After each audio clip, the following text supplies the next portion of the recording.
In the 90s, Playmates Toys made the deepest line of Star Trek action figures in history. My name's Keith, and I'm a collector working towards owning all 284. I've been a Trek fan for almost 35 years, and most people are sick of me talking about it. But somehow I've convinced my old friend Mike to review them with me on Look at My Star Trek Toys! What's up, everybody? How is it going? We are back on Look at My Star Trek Toys. We are continuing our journey through Voyager guest stars and alternate characters. Last week we did a whole mess of them, and this week we have yet another exciting assortment of Voyager folks. How's it going, Mike? It's going well, Keith. I was, looking back at doing the edit from last week, as kind of plain Jane as it was, I found a new love for the Keeler figure. Edith Keeler, sure. Edith Keeler, yeah. There was something, it had that 30s vibe about it that I kind of appreciated. Look, if it's good enough for Kirk to make schmoopy eyes at, it's definitely good enough for us. But I guess that wasn't last week, was it? That would have been 2 weeks That was 2 weeks ago. Oh. We live in a temporal vortex here on the show because, spoiler alert, we record multiple episodes at once, so it's very easy to lose utter track of time and space. But that's okay. As we're going to talk about in our first figure, sometimes the timelines get all screwed up and we're in alternate timelines, past and future and present, and we're resetting the timelines. There's a lot going on here in our little Star Trek world. But that's what makes it fun, right? Yes, that is what makes it fun, Keith. And speaking of fun, I think we should get to the beamin'. I think we really should. But before we do, because we always do this at the end of the episode, we should do it now early. Do us a huge favor. Give us a like. Give us a subscribe. Give us a hit the notification thingy you keep talking about, because that really does help us grow and keep our show alive. So by all means. And who doesn't like more notifications popping up on their screen all of the time? Exactly. Well, if you are not disturbed and annoyed by our notifications, hit it there, because, there's more of this coming. All right, but let us do what you said initially and hop into our first figure, a very interesting one, and that is figure 65269, Security Officer Neelix. Let's have him beam in. Okay, there he is. All right, so Neelix, of course, played by Ethan Phillips. And this character, who we know all the way through Voyager as our chef, as our ambassador, as our goodwill and morale officer, has an alternate timeline. It's sort of an alternate timeline because Neelix, throughout the show, expresses interest in joining the crew as a tactical officer, working under Tuvok to become a security officer.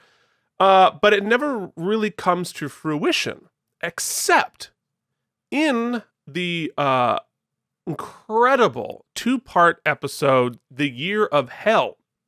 And frankly, I think The Year of Hell, the 2-parter, might be the very best that Voyager ever did.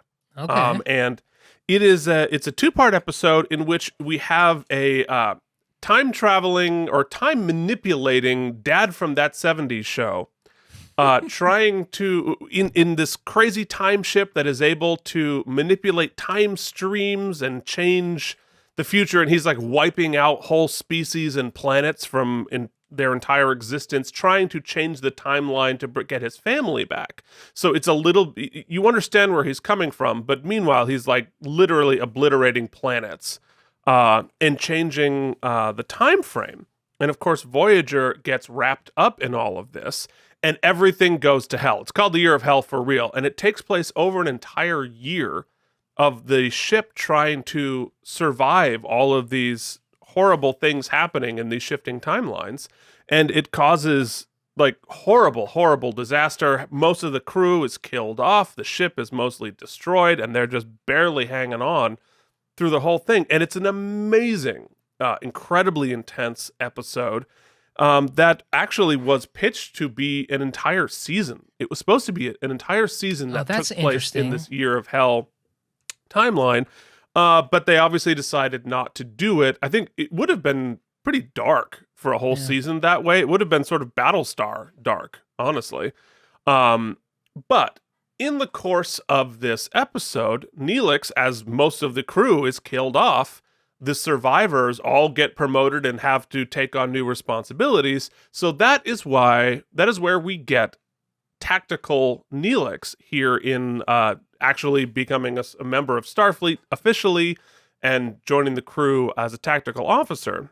So it really becomes sort of born out of desperation that he is in this position. Again, I cannot recommend the episode enough. If you're watching this, you've seen it. You already know. Am I really talking to anybody other than Mike, yeah, me. who hasn't seen all of these things? It's amazing. Anyway, so this figure actually is only represented in this alternate timeline. So let's talk about the figure itself. So this is obviously Neelix wearing a Starfleet uniform, where they, Playmates obviously took one of their stock Starfleet bodies with the full articulation and popped Neelix's original head on it. So I think before we talk about the figure, why don't we hop over to Toy Cam and take a look at the two Neelixes, and you can see here, they literally just popped off the head from Voyager Series 1 and threw it on a body, one of their standard Starfleet bodies. Now, we mentioned last week how in these Voyager bodies here, they only painted the pips. They did not actually sculpt them, which allowed them to do that, swap people out cheaply and easily. So if we talk about the actual figure, now I should point out this was a Warp Factor Spencer's exclusive. Now, according to our good friends at Wixaban, who by default know more than I will ever know in all of space and time, but according to that, this Spencer's exclusive, there was only 7,500 of these made. It came out sort of as a twin pack with the Jadzia Dax and the Starfleet uniform, the dress uniform.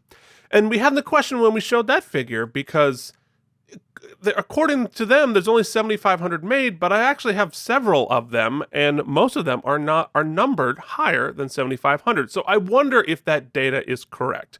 But I defer to Wixaban because they definitely know a million times more than I do.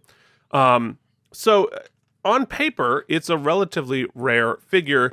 This one I'm holding is actually numbered 13,048, and I have at least one other. So I'm a little unclear as to the scarcity of this figure. So that's what's going on with the figure. Mike, I have a question for you. Okay. Can you spot what is different? What's a little bit wrong about this figure? I was going to ask what's growing on his face. Is that supposed to be his facial hair? Is it too low? Is it too high? Am I missing something? It looks a little bizarre. That's one comment. The other comment, is it me or is his uniform safety yellow like you'd see on a boat? Yes. Why is his uniform fluorescent yellow? It's very odd. You can see it against the screenshot here. And if you go back to Toy Cam, I'll put it next to a standard Kim figure, which you can see there is a blazingly different color. It's not even gold, it's yellow. And the purple is also brighter too. And I can't figure out why. This is the only figure in the entire line that uses that color. Can I postulate a postulation? You sure can. Look, Mike, it is your show. You can postulate whatever you want. You can make up new words. This is your show, man. Live your life. So what if they didn't... See, it doesn't make a lot of sense, but maybe you can sort of retcon it for me. Okay. Perhaps all they had for stock bodies was a different color top, and they had to paint over it? I don't think so. In fact, if I look at these two things very carefully, this is literally the same stock body as Kim. So let me get it a little closer to the camera here. you can actually see, if you look at all of the various wrinkling in the fabric, it's exactly the same stock body. I wonder if they're all like that, or if there was maybe in a certain run there's something they mixed the paint wrong. There was something happened. I mean, I've seen several of these figures. I own several of these figures, and they're all the same, like crazy yellow. I mean, it has to be an error. I can't think of any other reason. Something tells me, Keith, one of our viewers, knows the answer to this question. Yes, and if you know, please email me at lookatmystartrektoys@gmail.com, or just to leave a comment right below here on the YouTubes, because I would be fascinated to know like what's going on there with the coloring. Now, in terms of his face, the mold here was made in pre-production. So I don't know if they had officially finished the makeup and hair design by the time they did this figure, but they didn't bother to repaint from Series 1. So I don't know. I mean, obviously, like, you know, saving money and having to repaint the heads are a huge pain in the butt. So nonetheless, it's an interesting figure just due to the lore, due to the history. And, you know, you don't see very many of them. And I like the alternates. And you know me, I'd like to have everybody in a Starfleet uniform. But I don't know what's going on with my hair. They didn't give his eyes any color either, right? That's kind of... No, they're just sort of...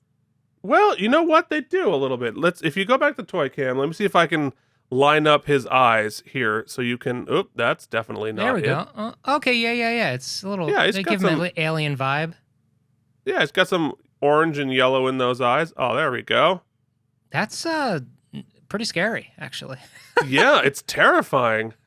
But you have to tip your hat to the paint job, because that's really, really small to do that level of detail with the eyes. There's like multiple colors there. You've got the irises, and it has some personality. You know what? You know, I've been shitting on the paint job of this character, but you look at that, that's pretty darn impressive.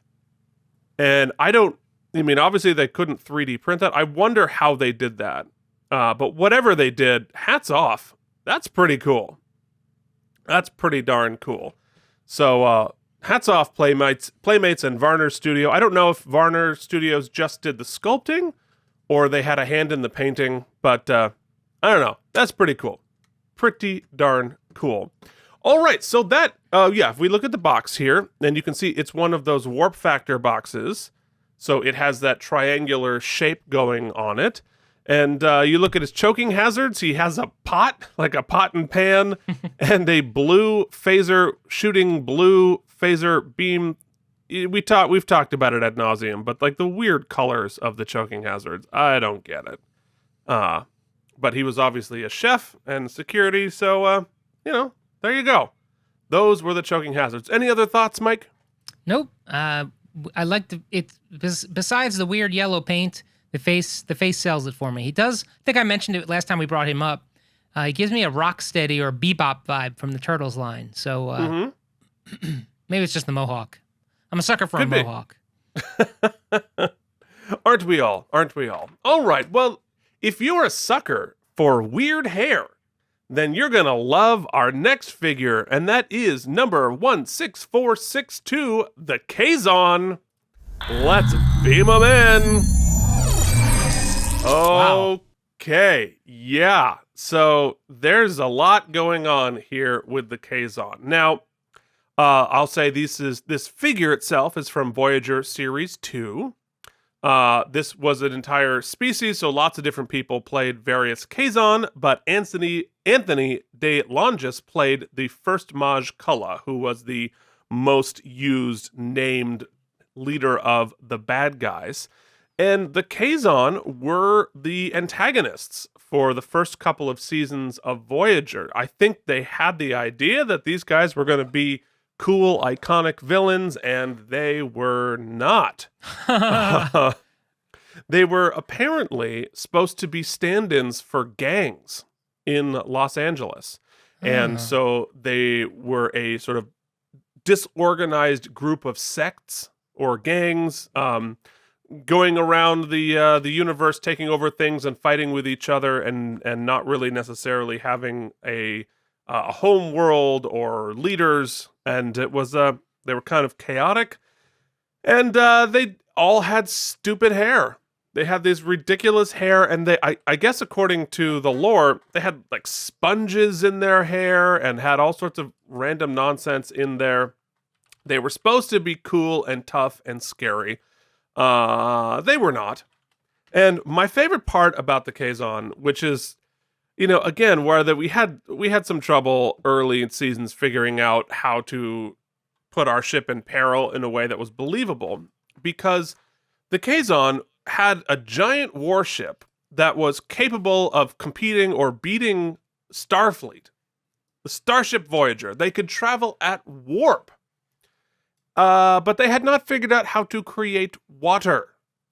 So Voyager had a great deal of power by being able to say, like, would you, instead of destroying us, would you like some water? And they're like, oh my God, who could possibly create water? Even though you can travel at warp past the speed of light in giant starships with laser beams and all of that. It was always a little bit silly. But talk to me about this figure, Mike. Well, the design of the characters almost looks cool. I could see where it could be cool. I don't know that it translates to the action figure for me. It's a little less than, and I'll tell you what's even weirder to me. As much credit as I'm giving that one screenshot, if I cut over to the box, the play card does not look cool. It's a little bit weird. You know what vibes this is giving me, though, Keith? Sorry to... I keep everything in Toyland. It's giving me vibes of this. One of my jams. Thundercats. Yeah. They definitely have Lionel hair. But less than that, not that cool. No, not that overall. Cool. Yeah. I mean... And the suit's a little wonky. Well, and it's sort of bland. They have a lot of... They're painted sort of red, and they have Klingon foreheads and, like, homeless person hair. But the costumes themselves are so bland. Yeah, what is that? That's a decent go at Comic-Con. That's like a decent cosplay at Comic-Con. You'd get like a pat on the back. You know what I mean? Yeah. It just didn't. It never landed. It was never cool. And I think because of I liked what they were doing storytelling wise by saying, well, on the other half of the galaxy, not everyone's technology is going to have advanced at exactly the same rate. Okay. Of course not. And some part of the galaxy would have the ability to transport, and some people wouldn't have figured that out. And I get that. And I thought that was interesting. So that some of the stuff that Voyager could do looked like magic, and they hadn't figured that part out. Sure, I totally understand that as a storytelling point. I think that's interesting. There's something there. But they also had to be threatening to Voyager, so they had to be roughly equivalent in some other ways. But if you're going to actually balance that out, they should have had something that we couldn't conceive of, right?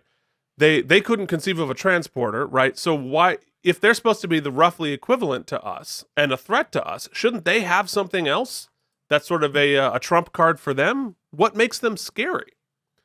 So that's why they got the note and phased out the Kazon early in the series before, of course, they introduced the Borg, who became the main antagonist on the series. But they had several other much cooler, much scarier antagonist aliens throughout the run of the series.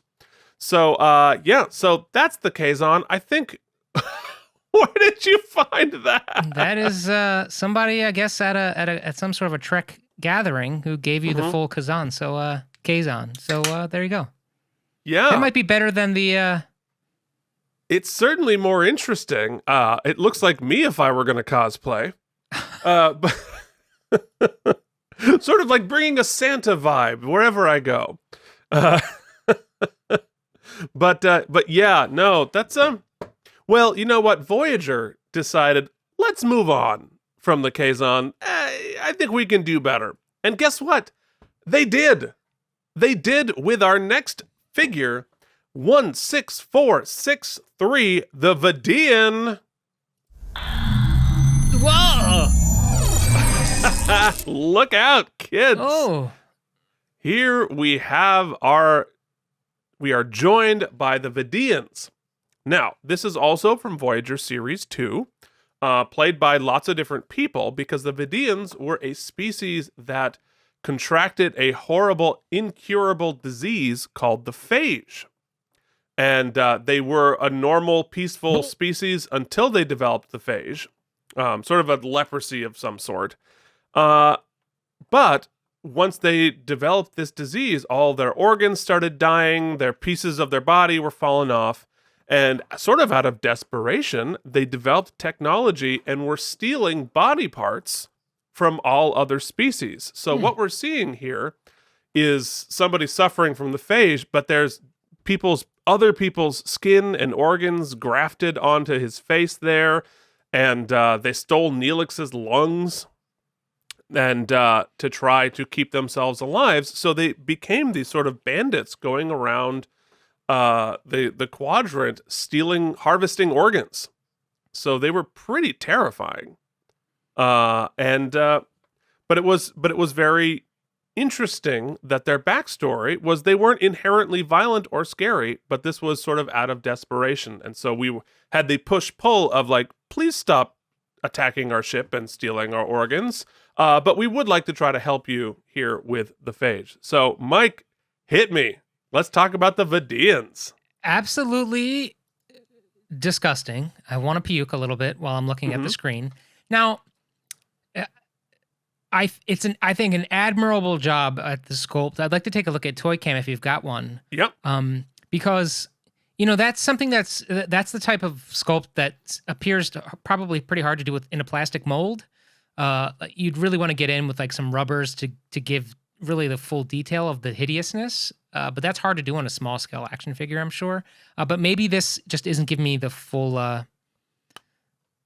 Well, I think it's less the sculpt than it is the paint job, because maybe, yeah. Hop over to Toy Cam. Let's take a closer look. Let's go face to face with our friend the Vidiian here. Oh yeah, it's better up close. And so you really, you can really see, and they obviously sculpted this out of molding clay, and then put it in a mold and put the. Yeah, I mean, it's like they did a lot of work. I think it looks pretty cool. Yeah, I take it back. I think it just on the top of the head, they've got the grafted whatever on top of it. I think I just needed an up-close glance. Also, let's see the hands, because obviously they're not using stock hands. They gave us special phage hands. Yeah. Little phagey hands, which are weird. I think they had the same amount of digits as we do, but they sort of glooped together here on the figure. But nonetheless, a lot of interesting detail built into that. Yeah, I mean, I almost wish that the paint job had a little bit more contrast to it, so you could see this when when the figure's a little bit further away.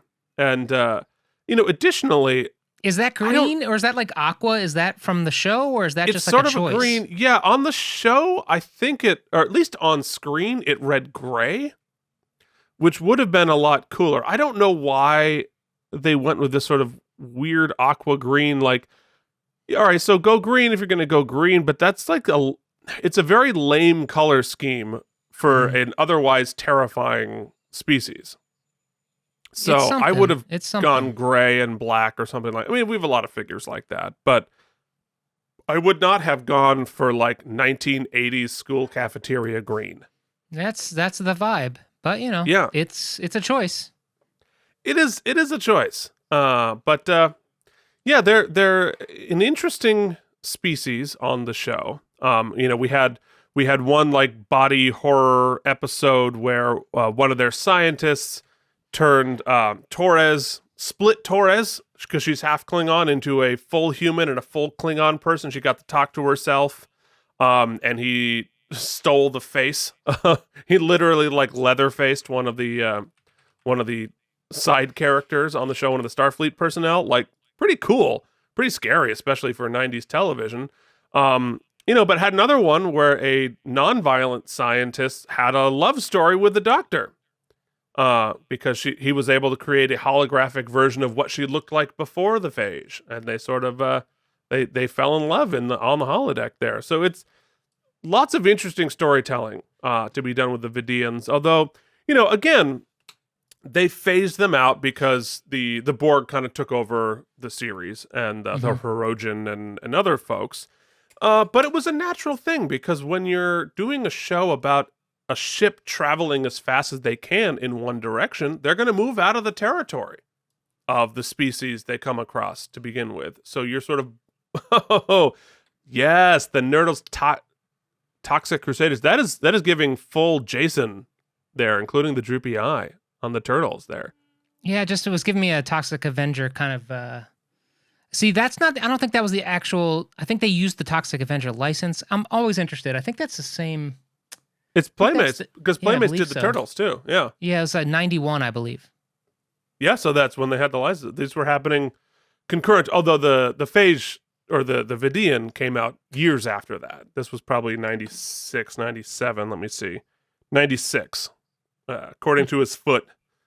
But nonetheless, pretty cool. Pretty cool. Any other thoughts here, Mike, that had, typical blue choking hazards, nothing particularly interesting, although the one on the far left is the little scanner they use to beam your organs out of you while you're alive. I like that. So no, they literally I think it's just okay. I think it's a pretty cool figure. Yeah. So, all right. Well, let us, you know what? We're still going to stay in the disease arena. But we're going to move to a different figure.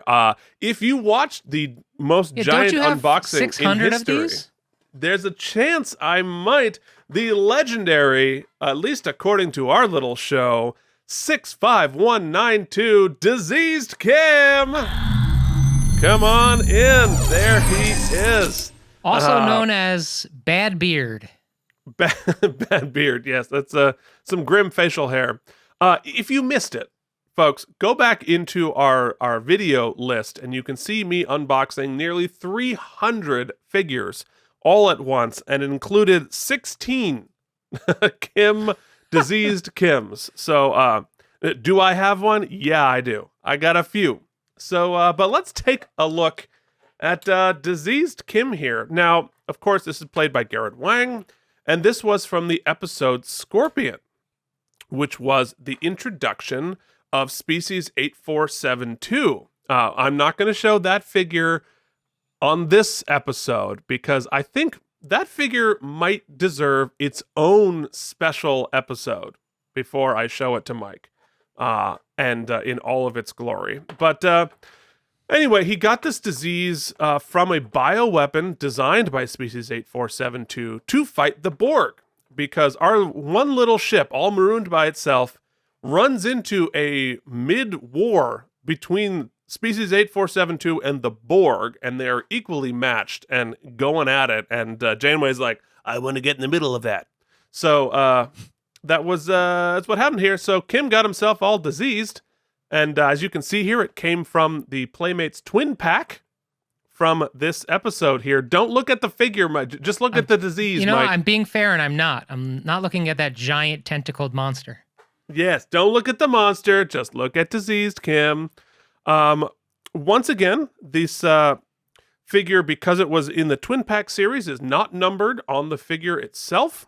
It was numbered on the box only. And so this episode was a giant two-part episode that took us into the world of the Borg, but while they're introducing the Borg, an even scarier species, 8472, which was like telepathic, and they had monsters, and they'd lived in fluidic space. They're from another dimension.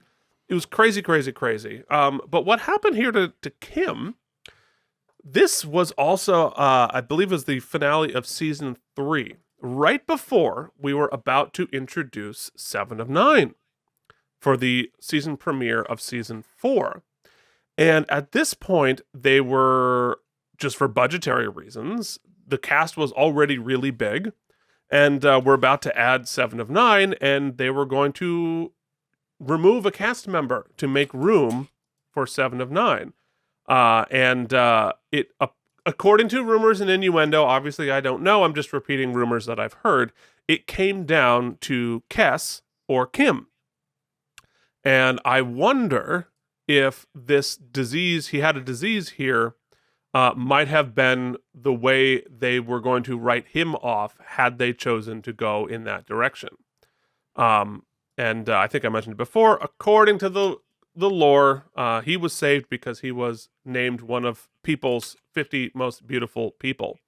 And, which, agreed. And, but I don't know if any of that is true, but that is the story. So any thoughts on diseased Kim? Can we pop over to Toy Cam? I don't want to make a critique until I look close up. I feel like I'm getting a little bit of short shrift on the possibilities of the makeup on his face because it looks a little Yeah. I'm a little disappointed in what I'm seeing. Come on, Toy Cam. There we go. There it is. Yeah. So it's just paint, right? It's just paint, and it's just one paint, and it looks like somebody just like randomly just went with a little brush and painted random stuff on the paint. Yeah, it is like not that guy. their best I'd say effort. that like his kid was doing a like finger paint and he got some on his face. Like that's not diseased to me. I could have done that with a magic marker. Yeah, I'm a little that is disappointed. not. Yeah, it is not their best work by any stretch. It's just one color of paint, and obviously, and look, when you see the Species 8472 figure, you'll be like, oh, that's where all of the money went, and much more than we could ever have imagined. So they had to save some money on the other half of this twin pack, which is why if we see them together here, it's literally just somebody went at the original figure with a marker. Full stop. Like that's all that happened. So yeah, it's not the. If I had to choose to have one figure that I have 16 to 20 of, this wouldn't necessarily be the one. But it gave us the other half of the pack, which was worth it. But we're not going to talk about it right now. But I'll tell you, because look, there was green in it. He's got little goobers going into his mouth. There was texture there. They obviously weren't going to sculpt a new head. So all they could do was paint, right? Because there is texture there. There's depth to that. Had they sculpted a new head, this would have been pretty cool. You also could have done the distressed uniform. They could have borrowed Riker's torn up uniform. There were options, but as my dad used to say, money talks, BS walks. Yeah. Well, and look, they mentioned before, the other figure was wildly expensive, probably way over budget. They just got too excited. So that's what happened there. All right. Well, let us continue forward, not just with the toys, but with this storyline, with the Scorpion storyline, because I teased it before. We're about to have our first appearance of 7 of 9, the iconic character played by Jeri Ryan. Let us show how we first saw her, or kind of second saw her, in 6, 5, 1, 3, 1. Half-Borg 7. Yeah, now we're talking. This is some craziness. So that is friggin' beautiful. It's really intense. So, basically, continuing the storyline of Scorpion, they run into the Borg, they team up with the Borg to fight Species 8472, and the Borg decide to give them a person, like a one-on-one contact to work with, who of course turns out to be 7, who turns out to be human. Surprise, she got abducted as a human and showed up as a Borg. Blah, blah, blah, blah, blah. They take her and they disconnect her from the collective, and in the next episode, The Gift, they start deborging her, or as much as possible. So what we're seeing here is the deborging in process version of 7. Now, it's an odd choice to do the half one. I personally would have much preferred the full Borg 7, which is on the wish list. We talked about it. And I'm Now, certainly I love my a Half-Borg. suspicion is, you know that we love to sexify our action figures. So my suspicion is the full Borg would have been less sexy, thus less sales. No? Yes. No, that's I guess. I mean, look, if you can't get an affable Borg, do a affable Half-Borg. I don't really know what the I don't know what I'm the just deal. happy that sentence now is on the internet. Though I suspect it probably has been somewhere else at some point. I'm quite sure it has. But nonetheless, we get this really fascinating piece of trivia or just piece of Star Trekia here and have this immortalized as the Half-Borg Seven. And this was also, I guess not surprisingly, because I already did the spoiler alert, the last regular episode of Kess. And this was Warp Factor Series 5. We can see the box there. She came with a cool, like, Borg, she slept in a kind of a little mall kiosk, but it was Borg. Mm-hmm. And they gave us a little bit of the, exactly. They gave us a little Borg kiosk there. So they obviously put a lot more effort into her choking hazards than most of the others. But of course, it's 7 of 9. They got to bring it for 7 of 9. Yeah, they definitely put a lot more kind of effort into the whole shebang. I mean, that sculpting is incredible. The paint job is really ornate. The sort of costume windows on the legs, the silhouette entirely. I think if we get a toy, do you have a toy cam? I do indeed. We can see you just want to see a close up of her butt window. Yeah, that's it. Because that's what's happening there. But the sculpt and the painting is very. Oh, there she is. Very impressive here. You can see the same level of detail. Yeah, there's so much texturing on the costume. Yeah, tons of texturing. You can especially see it in the black there. On the paint job and her hands, you can see this sort of circuitry coming through. Right, which she kept. And it's interesting to see the half-transformed Seven because you can see the pieces that they weren't able to remove that she kept with her throughout the rest of the run of the series versus the technology they could remove.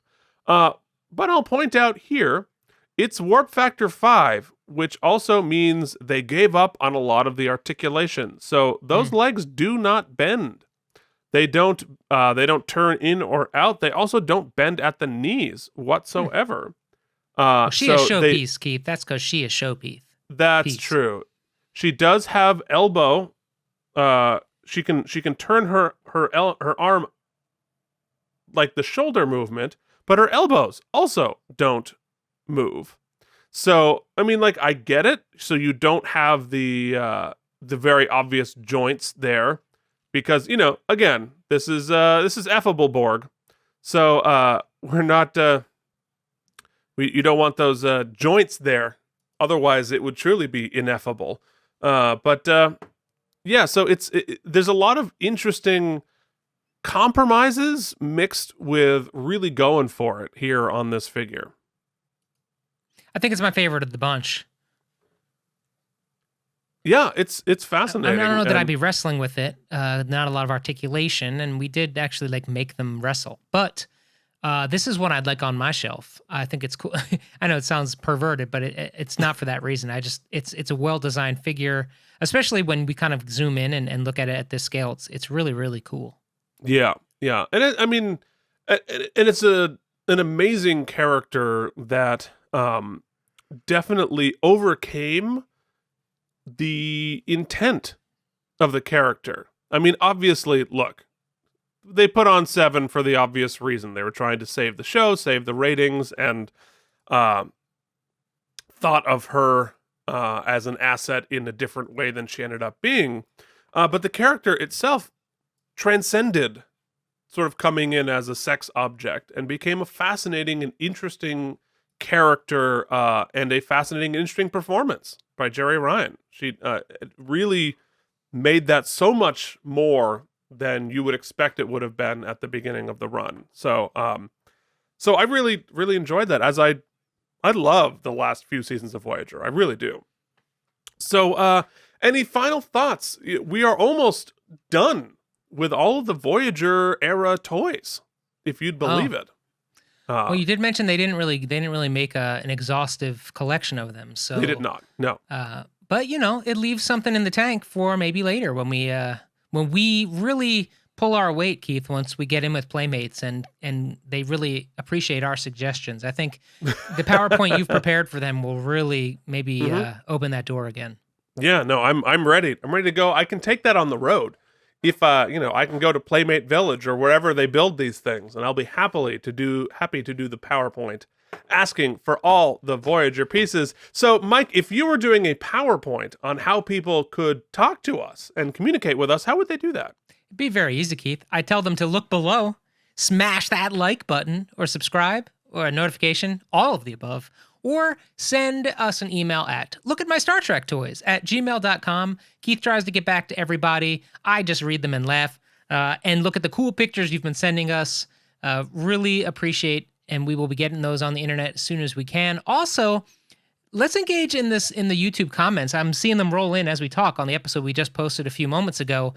People are funny, is all I have to say. So keep talking to us in those comments. We'll get back to you when we can.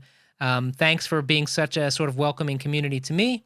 We look forward to continuing to boldly go, Keith, where only one Star Trek collector I know thus far has gone before.